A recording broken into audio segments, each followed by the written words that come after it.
Hello दोस्तों, veterans नमस्कार। मैं दीवान सिंह। आपको पता है 6 सितंबर को 3 बजे एमएसपी के केस की सुनवाई थी और वहाँ काफ़ी एक्स सर्विसमैन इकट्ठे हो गए थे। जो वॉइस ऑफ एक्सलेंस सोसाइटी के जो वीर बहादुर सिंह जी हैं वो भी वहाँ थे, उनके भी साथी वहाँ थे, और दूसरे जो वकील साहब हैं अशोक यादव जी, उनके भी साथी वहाँ थे, और दूसरे जो पिटिशनर्स थे वो भी वहाँ थे। कमी ये थी कि हम घर से जब कैब 2:15 की तो वो नहीं आई, 2 बजे आई, और अल्टीमेटली हम जा कर के पहुँचे 2:45 बजे, और 2:45 बजे इसका निपटारा हो चुका था, यानी तारीख मिल चुकी थी।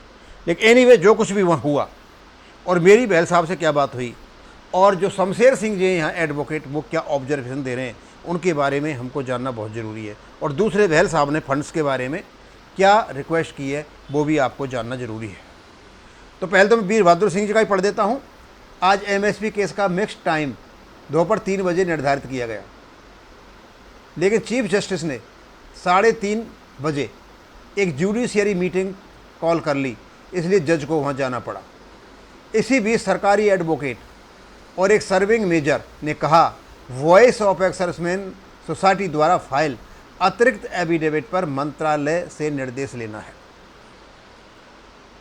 इसलिए समय चाहिए। जज ने कहा 2 वीक के अंदर जवाब दाखिल करें, और अगली सुनवाई के लिए 9 अक्टूबर 2023 को 3:30 बजे का टाइम दे दिया गया। यानी चीफ जस्टिस साहब एक मीटिंग कॉल करते हैं, जज साहब वहाँ चले जाते हैं, 3 बजे से पहले ही इनको तारीख मिल जाती है। लेकिन सबसे बड़ी बात यह है कि मान लीजिए ये सुनवाई होती भी तो तब भी तारीख ही मिलती। रीज़न क्या है कि सरकारी वकील जो थे और एक मेजर साहब जो आए थे वो कहते हैं कि हमें टाइम चाहिए, जो voice of ex serviceman society ने जो अतिरिक्त जो एफिडेविट दिया उसका जवाब देने के लिए। यानी टाइम बाई करने का एक तरीका, केस को आगे बढ़ाने का एक तरीका, यानी जब भी इसमें तारीख ही मिलती। तो जज साहब ने कहा है आपको 2 वीक का टाइम दिया जा रहा है, 2 वीक में आप इसको दें।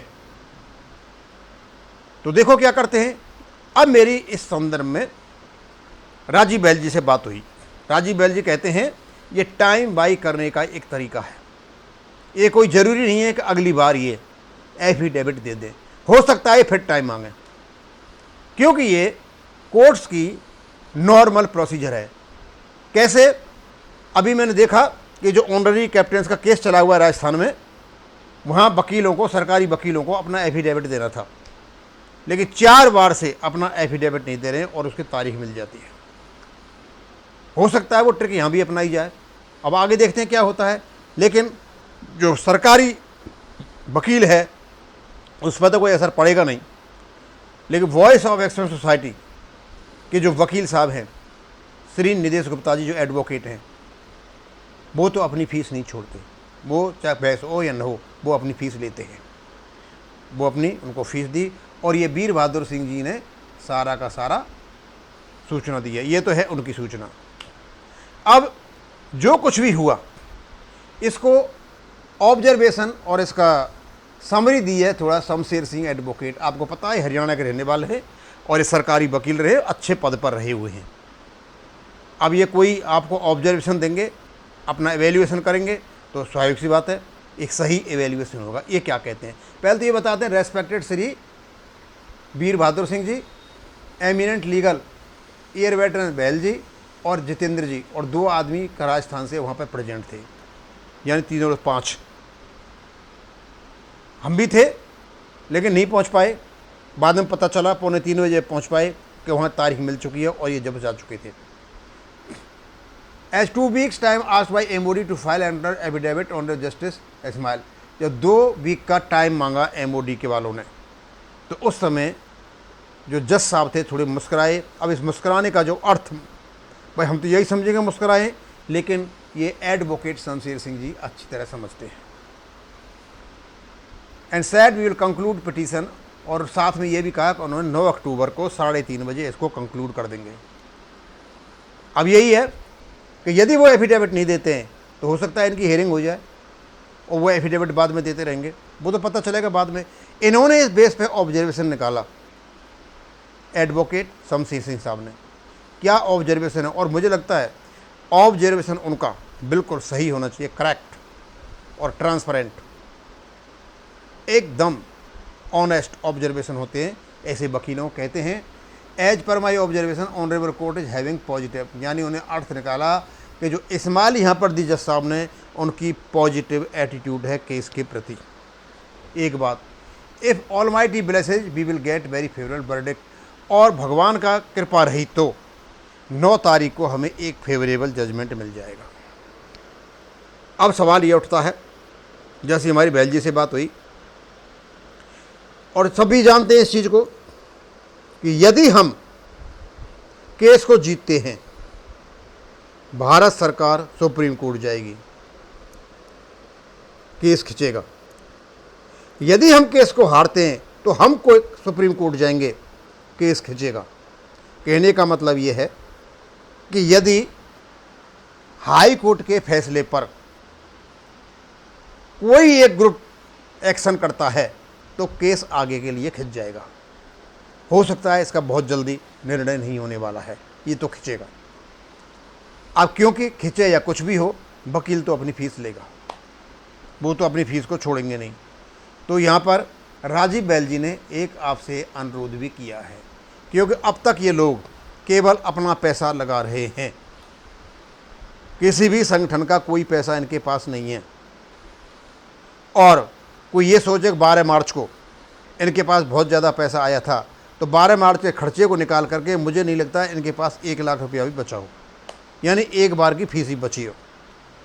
और तो इनने कोई ऐसा काम किया नहीं है। एक रामलीला मैदान में किया था तो वहाँ इनको 1.5 लाख का नुकसान हो गया, और यहाँ 1 लाख बचा होगा।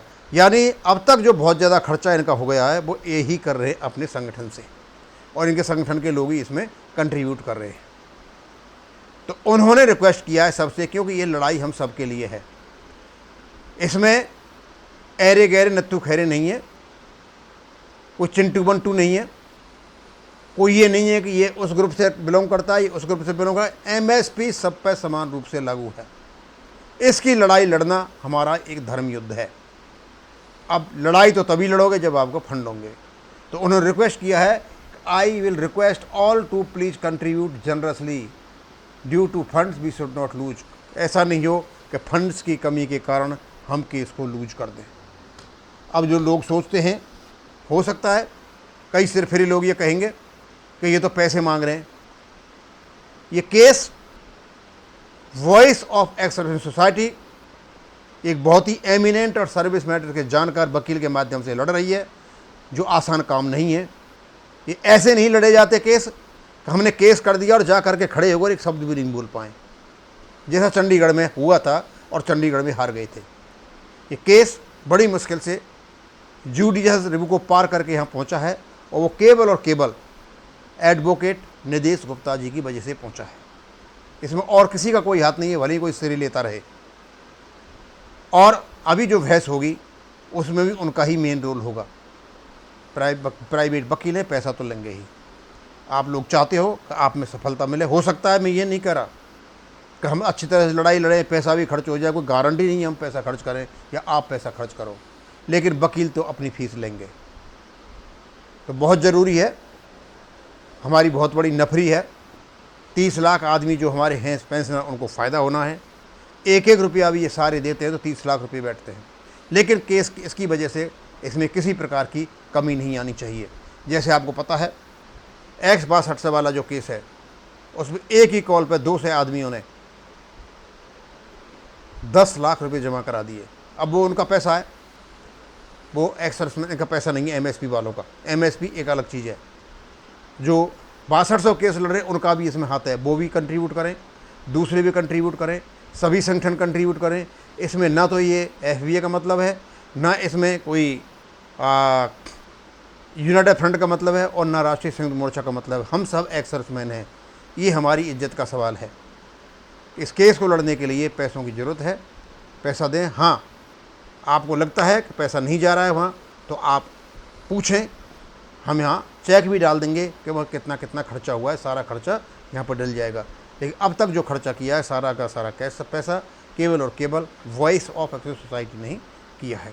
अब मैं इसको यहीं ख़त्म करूँगा। थैंक यू, धन्यवाद।